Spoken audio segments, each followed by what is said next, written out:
حب الہی کے جذبات جاگے، آنکھوں سے جاری ہے برسات، دل میں بھی ایک نور سا چھا گیا ہے، چھیڑی جو رمضان کی بات۔ نحمدہ ونصلی علی رسولہ الکریم، اما بعد فاعوذ باللہ من الشیطان الرجیم، بسم اللہ الرحمن الرحیم، رب اشرح لی صدری ویسر لی امری واحلل عقدۃ من لسانی یفقہوا قولی۔ سال کے تمام مہینوں میں رمضان انتہائی اہمیت کا حامل مہینہ ہے،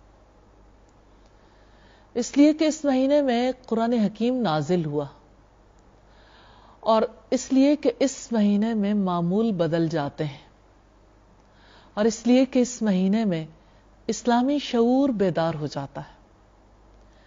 آج کی اس نشست میں ہم خصوصی طور پر یہ دیکھیں گے کہ رمضان اسلامی شعور کو کیسے بیدار کرتا ہے۔ سال کے تمام مہینے ایسے ہوتے ہیں جس میں لوگوں کو احساس ہی نہیں ہوتا کب چاند نکلا اور کب وہ مہینہ ختم ہو گیا۔ رمضان کی آمد کے ساتھ پہلی چینج جو سب لوگوں میں آتی ہے وہ یہ کہ لوگ چاند کا انتظار کرتے ہیں۔ رؤیت ہلال کمیٹی بیٹھتی ہے، فیصلہ کرتی ہے۔ رمضان کی آمد سے بہت پہلے سے رمضان کا انتظار شروع ہو جاتا ہے۔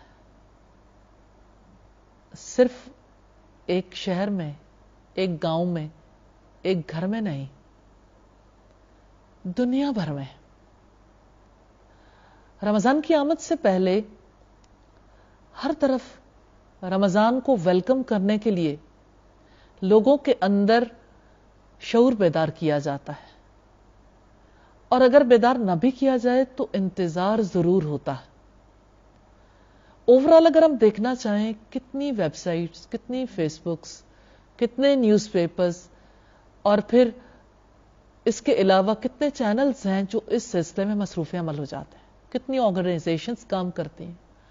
ہر گھر کے اندر رمضان کے انتظار کی ایک کیفیت ابھر آتی ہے، اور شاید کوئی فرد ایسا نہیں رہ جاتا جس کو یہ نہ پتا ہو کہ رمضان شروع ہو گیا ہے۔ رمضان کی آمد پر چاند دیکھنے کا سلسلہ بھی، پھر رمضان کی آمد پر روزے رکھنے کا سلسلہ بھی۔ چاند دیکھنے کی بات کریں، رسول اللہ صلی اللہ علیہ وسلم کی دعا کے حوالے سے ایک عام آدمی نہ بھی جانتا، لیکن جو افراد جانتے ہیں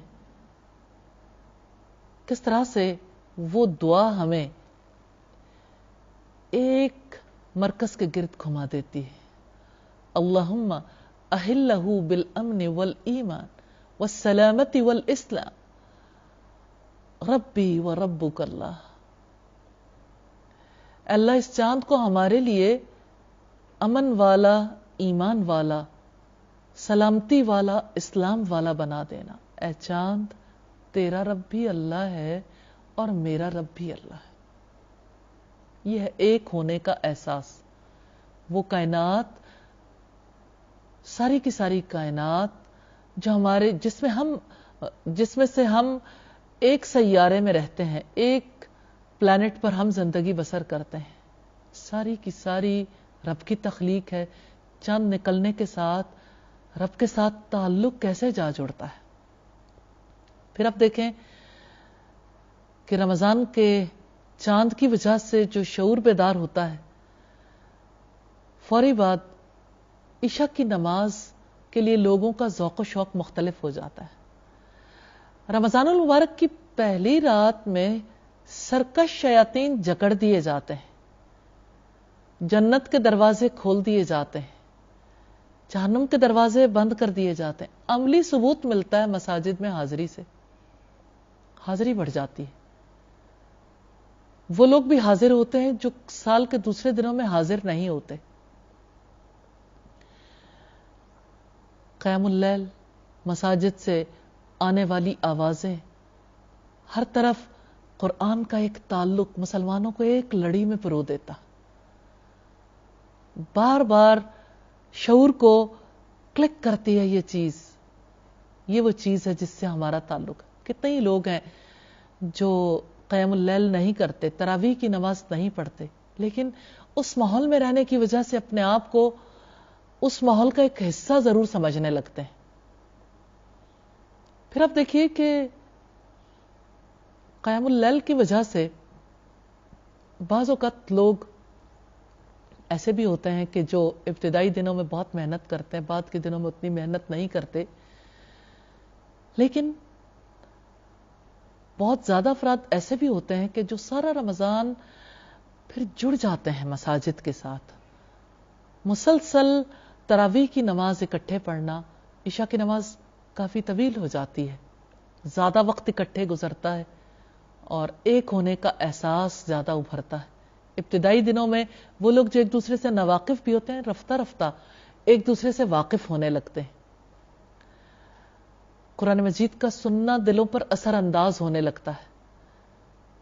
پھر آپ دیکھیے کہ رسول اللہ کی خوشخبری کتنی بڑی ہے. آپ صلی اللہ علیہ وسلم نے فرمایا، من قام رمضان ایمانا و احتسابا غفر له ما تقدم من ذنبه. جس نے ایمان اور ثواب کی نیت سے رمضان کی راتوں میں قیام کیا، اس کے پچھلے سارے گناہ معاف کر دیے جائیں گے. اس اعتبار سے جو لوگ ان فضیلتوں کا علم حاصل کرتے ہیں ان کے اندر شوق بیدار ہو جاتا ہے. جو علم حاصل نہیں کرتے ان کے اندر احساس ضرور ابھرتا ہے. پھر آپ دیکھیے کہ سحری کا وقت ایسا ہے کہ جب سب لوگ روزہ رکھنے کے لیے اٹھے ہوئے ہوتے ہیں اور ٹائم مینجمنٹ کتنی زبردست ہے. ایک ہونے کا احساس کس طرح سے ابھرتا ہے. ہر جانب سے صدائیں بھی ابھرتی ہیں اور ہر گھر کے اندر اس کے لیے اہتمام بھی ہوتا ہے. اور کیوں نہ ہو، رسول اللہ صلی اللہ علیہ وسلم نے فرمایا کہ سحری کھاؤ، سحری کھانے میں برکت ہے. برکت والا وقت سبھی کو نصیب ہو جاتا ہے. کتنے ہی لوگ ہیں جنہوں نے رمضان کے علاوہ کبھی یہ وقت تجربہ نہیں کیا ہوتا، یعنی سوتے ہوئے ہی گزر جاتا ہے، لیکن ساروں کا ایک جیسا تجربہ ہو رہا ہوتا ہے. برکت والے وقت میں لوگ دعائیں بھی کرتے ہیں. لیکن دینی شعور جب بیدار ہوتا ہے تو کتنی عجیب بات ہے کہ کچھ لوگ محض ٹی وی چینلز پر پروگرامز دیکھ کر یہ سمجھتے ہیں کہ ہمیں نیکی کرنے کا موقع مل رہا ہے. اس میں کوئی شک نہیں، بہت اچھے پروگرامز بھی آتے ہیں، لیکن ایسے پروگرامز بھی آتے ہیں کہ جس میں حقیقتاً انسان کو کوئی فائدہ نصیب نہیں ہو رہا ہوتا، نیکی برباد اور گناہ لازم ہو رہا ہوتا ہے. کیونکہ بہت ساری بدعات، بہت ساری ایسی باتیں بھی آ رہی ہوتی ہیں جن کی وجہ سے نفع نصیب نہیں ہوتا. تو محض اس بات سے سکون نہیں محسوس کرنا چاہیے کہ ہم سحری کے وقت ٹی وی چینل کے آگے بیٹھ کر نیکی کرنے کی کوشش کر رہے ہیں یا دین سیکھ رہے ہیں، یا یہ ہے کہ اللہ تعالیٰ کے قریب ہو رہے ہیں. اللہ کے قرب کے جو کام ہیں وہ رسول اللہ صلی اللہ علیہ وسلم نے واضح کر دی. قرب کے کاموں میں وہ وقت ہے اللہ کے آگے جھکنے کا، اور وہ وقت ہے دعائیں کرنے کا. دعائیں اس وقت میں قبول ہوتی ہیں، اس لیے دعائیں کرنی چاہیے، چاہے کوئی کچن میں مصروف ہو، چاہے کوئی کھانے کے انتظار میں ہو، چاہے کوئی دوسروں کو جگا رہا ہو. بہرحال وقت دعا کا ہے اور دعائیں کرنے میں، تلاوت قرآن کرنے میں، ذکر کرنے میں زیادہ مصروف رہنا چاہیے. قرآن کی تلاوت بھی سنی جا سکتی ہے اور دین کی کوئی ایسی بات بھی سنی جا سکتی ہے جن میں رمضان کے حوالے سے یا اسی طرح سے زندگی کو بہتر بنانے کے حوالے سے کوئی بات ہو. اسی طرح سے سحری کے اوقات کے بعد جیسے فجر کی نماز ہے، فجر کی نمازوں میں عمومی طور پر وہ حاضری نہیں ہوتی جو رمضان میں ہو جاتی، کیونکہ لوگ بیدار ہوتے ہیں، بیداری ہی مشکل ہے نا. تو یہ اسلامی شعور ہے جو رمضان میں بیدار ہوتا ہے، لیکن اس کے لیے تھوڑی کوشش سب لوگوں کو کرنی چاہیے. مثال کے طور پر گھر کی خواتین کو پش کرنا چاہیے، بار بار اس بات پر آمادہ کرنا چاہیے، رسول اللہ صلی اللہ علیہ وسلم کی احادیث سنانی چاہیے تاکہ مرد بھی اور بچے بھی باجماعت نماز پڑھنے کے لیے تیار ہوں. پھر اسی طرح سے تلاوت قرآن کا ذوق پیدا کرنا چاہیے. رمضان میں اگر فجر کے وقت تلاوت کرنے کی عادت ہو جائے تو سال کے دوسرے دنوں میں بھی جاری رہتی ہے. اور فجر کی تلاوت جس کو نصیب ہو جائے یہ کتنی بڑی سعادت ہے. پھر جس کو فجر کی نماز باجماعت نصیب ہو جائے یہ کتنی بڑی سعادت ہے. تو رمضان اسلامی شعور کو بیدار کرتا ہے، اسلامی روح بیدار کرتا ہے، لیکن اس بیداری میں علم کا بہت بڑا حصہ ہے اور ترغیب دلانے والوں کا، نصیحت کرنے والوں کا بڑا رول ہے. اگر لوگ آگے بڑھ کے ایک دوسرے کو پش کریں تو کتنے ہی لوگ نیکی کرنے کے قابل ہو جاتے ہیں. ہاں یہ ضرور ہے پورا ماحول تیار ہوتا ہے. اور آپ دیکھیے کہ کتنے ہی علاقوں میں بچے، ینگ بچے جو ہیں فجر ٹرین کا اہتمام کرتے ہیں. ایک بچہ دوسرے کو جگاتا ہے، پھر دوسرا جو ہے وہ آگے کو جگاتا ہے، آگے والے پھر اور آگے والوں کو، اور اس طرح سے پورے علاقے کے لوگ جو ہیں باجماعت نماز پڑھنے کے قابل ہو جاتے ہیں. رمضان میں کسی کو بھی اٹھنے کے لیے وہ مشقت نہیں ہوتی. اس بار اگر سارے اپنے محلے میں، اپنے علاقے میں لوگ مل کر فجر کی نماز کے لیے ایک دوسرے کو پش کرنا شروع کریں تو کتنے ہی لوگ باجماعت نماز ادا کرنے کے قابل ہوں گے. باہمی تعلقات بہتر ہو جائیں گے. اکٹھے آنے جانے میں آخر انسان کہاں تک ایک دوسرے سے غیر جانبدار رہ سکتا ہے؟ تھوڑی سی بھی اگر انسانیت کی رمق ہو تو انسان دوسرے کا حال چال ہی پوچھ لیتا. اور سلام تو اتنی بڑی چیز ہے جس کی وجہ سے اللہ تعالیٰ کی طرف سے سلامتی نصیب بھی ہوتی ہے، آپس کے تعلقات بھی بہتر ہو جاتے ہیں. تو ان دنوں میں اسلامی روح بیدار ہوتی ہے، اسلامی شعور بیدار ہوتا ہے، لیکن اس کو کام میں لانے کی ضرورت ہے. اور کام میں لانا علم کے ساتھ ہو سکتا ہے. سیکھیں اور پھر اس پر عمل کریں. جیسے آپ نے ان دنوں میں زیادہ ایک دوسرے کے حقوق ادا کرنے ہیں تو زیادہ ایک دوسرے کو قریب بھی لایا جا سکتا ہے، نیبرز کو، رشتہ داروں کو، اور نیکی کی تلقین بھی کی جا سکتی ہے. پھر سحریاں ایسی ہیں، عمومی طور پر ایسا ہوتا ہے کہ لوگ افطار کے موقع پر لوگوں کو دعوت دیتے ہیں، سحری کی دعوت بھی دی جا سکتی ہے. جب لوگ بیداری ہو چکے، جب لوگوں نے کھانا کھانا ہی ہے تو تعلقات کو بھی بہتر بنائیے، کیونکہ رسول اللہ صلی اللہ علیہ وسلم کا فرمان ہے اطعموا الطعام. دو باتیں بڑی خاص ہیں، افشوا السلام و اطعموا الطعام. سلام کو پھیلاؤ اور کھانا کھلاؤ. رمضان میں یہ دونوں کام اپنے لیے لازم کر لیں. یہ دونوں کام ایسے ہیں جس سے باہمی طور پر محبت بڑھے گی، اخوت کا رشتہ زیادہ سٹرونگ ہوگا انشاءاللہ تعالی. اسی طرح سے آپ دیکھیے کہ روزے کی حالت میں سب لوگ ایک ہی کیفیت میں آ جاتے ہیں، وقت مینج ہو جاتا ہے، ٹائم مینجمنٹ بہت اچھی ہو جاتی ہے، اللہ سے تعلق جا جڑتا ہے. پھر آپ دیکھیں کہ بہت سارا وقت بچتا ہے جس میں بہت سے نیکی کے کام کیے جا سکتے ہیں. ایک دوسرے سے کمپٹیشنز بھی لگائے جا سکتے ہیں، تلاوت قرآن کے، ذکر کے، پھر اسی طرح سے راشن دینے کے حوالے سے، پھر اسی طرح سے زیادہ لوگوں کو نماز پڑھوانے کے حوالے سے. پھر آپ دیکھیں کہ جیسے فجر کی نماز ہے، اسی طرح سے ظہر، عصر، یہ دو نمازیں جو ہیں ان کے لیے بھی ایفرٹ کی جا سکتی. روزے میں لازماً لوگ آ کے دوپہر کو آرام کرنا چاہتے ہیں، تو آرام سے پہلے نماز اور آرام کے بعد پھر ایک نماز ہے، تو اس میں بھی باجماعت نمازوں کے لیے تلقین کی جا سکتی ہے.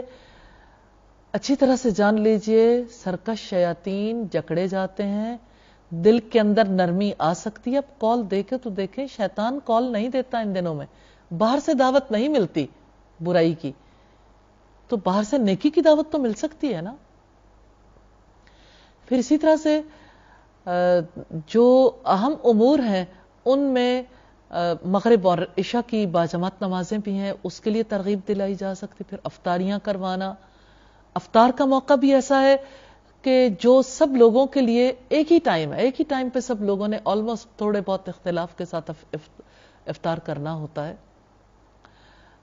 اس موقع پر بھی یعنی اپنا ایک چھوٹا سا گروپ گھر والوں کے اوپر زیادہ توجہ دی جا سکتی ہے کہ گھر والے بیٹھ کے باہمی دعائیں کریں.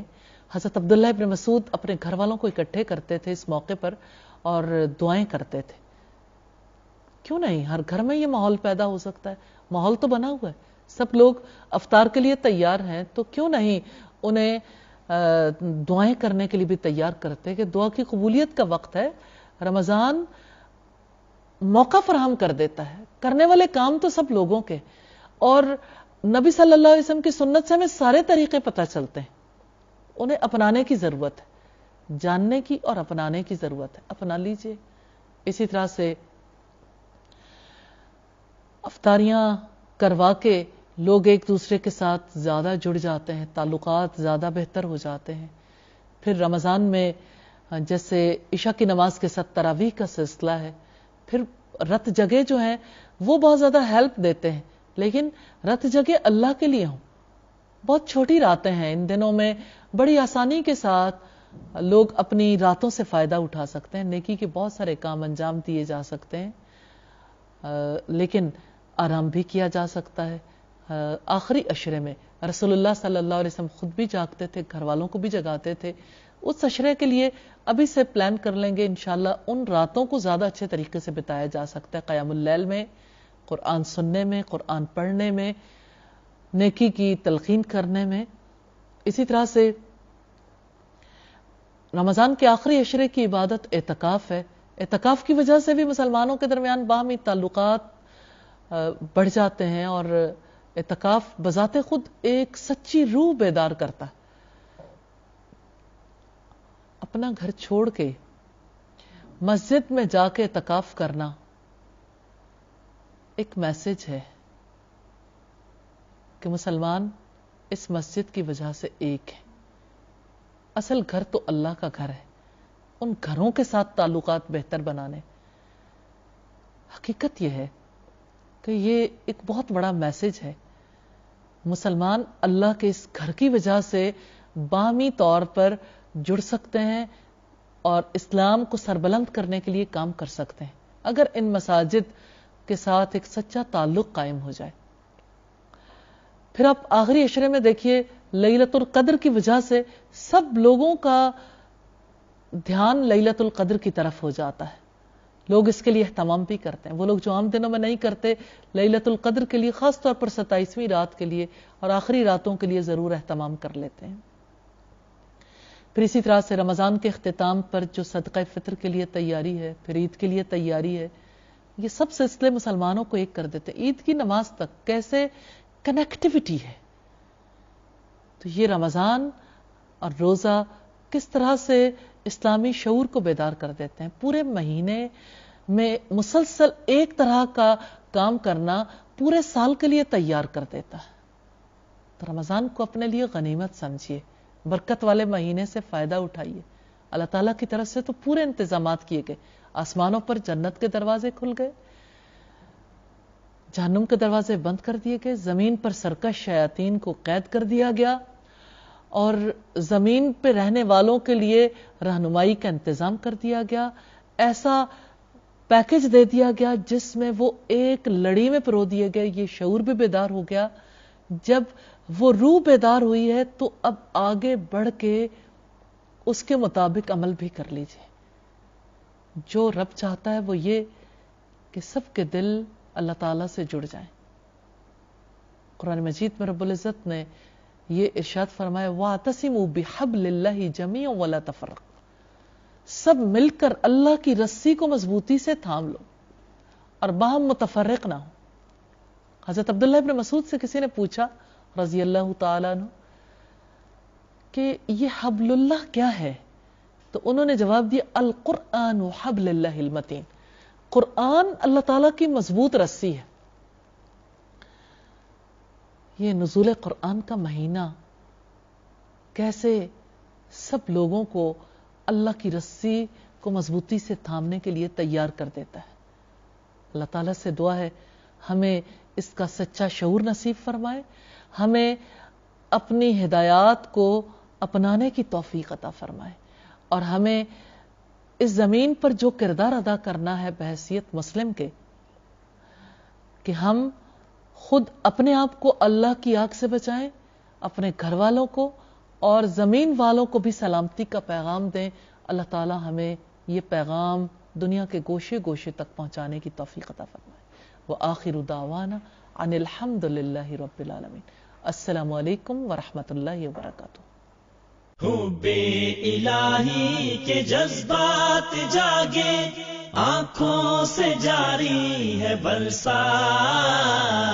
دل میں بھی ایک نور سا چھا گیا ہے، چھیڑی جو رمضان کی بات۔